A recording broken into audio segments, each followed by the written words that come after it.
So you want to learn how to build your own acoustic slat panels just like the one you see here. Or maybe you're one of those people that can't eat a meal without watching a YouTube video. That'd be me. Either way, I don't judge. I'm just glad you're here. So go ahead and grab a snack, get cozy, and I'm going to show you exactly how I build my acoustic slat panels. So to start off, I got these foam insulation panels from Home Depot. It's about $25 for a 4-foot by 8-foot panel. So if you need more than one of these, it's gonna increase your cost by a lot.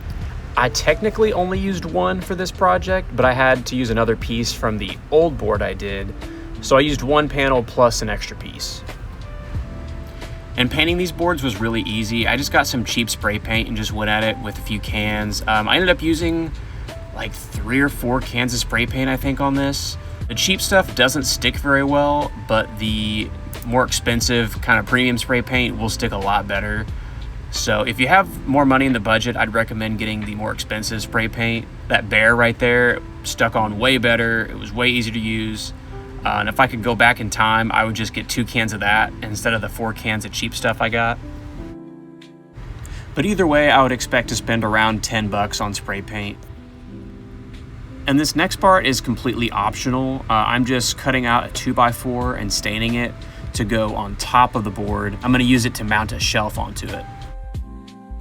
And I won't go into too much detail on this part. I just cut this board to the width of my entire panel and then sanded it and stained it to match what the slats will be colored. And then I just screwed it into the studs on the wall so it'll be nice and strong for the shelf that'll go there eventually. So I have 32 of these slats. This is a fresh one right here that I have not cut. It's about 8 feet long.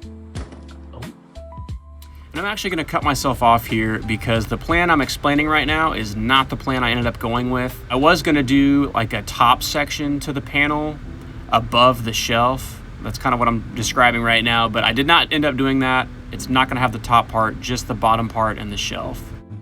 So that's the plan. It's really quick. I wanna show off this little idea I had to make my life a lot easier. So this is the board that I cut to the size I need. I don't know if you can see all that. And I just screwed on a little piece of wood onto the end so that I can use it as a template for each of the next ones. So now with that there, it holds it in place right where I need it. I just shift this one down and then I can make my cut. And I'm just gonna rinse and repeat that another 31 times. Okay, while he's cutting those, I'm gonna go ahead and throw up a price breakdown on the screen so you can kind of see where we're at right now with the cost. So I got all the slats cut where I need them. I got a pile of the small ones right there with some of the leftover long ones I haven't sanded yet. These are sanded and ready to be stained. I haven't finished sanding. Sanding has been the biggest process. That takes the longest always. All right, and while he's sanding, I'll go a little bit more into detail on the cost breakdown.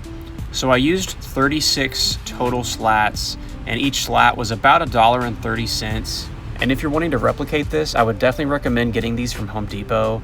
They were just a little bit cheaper and they were not warped at all. I actually got really lucky with these. They were in really good shape. The other stores I went to were really warped, like really bad, and they were actually more expensive. Well, here they are, the first few stained finished slats. Like, these are ready to go. I could, theoretically attach them to the wall right now if I wanted to, but I mean, they gotta dry a little bit more first. And the only thing left to do now is screw them onto the foam.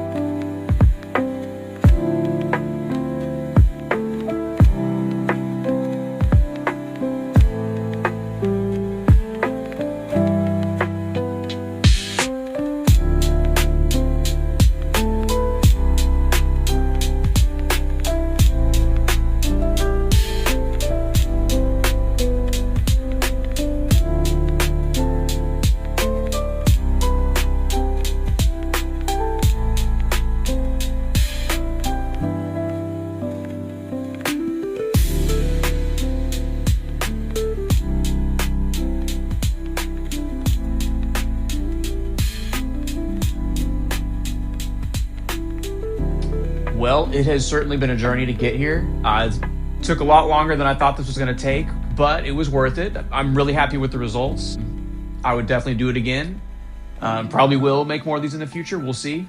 But thank you for watching and coming along with me on this journey. It's been a lot of fun for me making this video and making this project, and look for more in the future.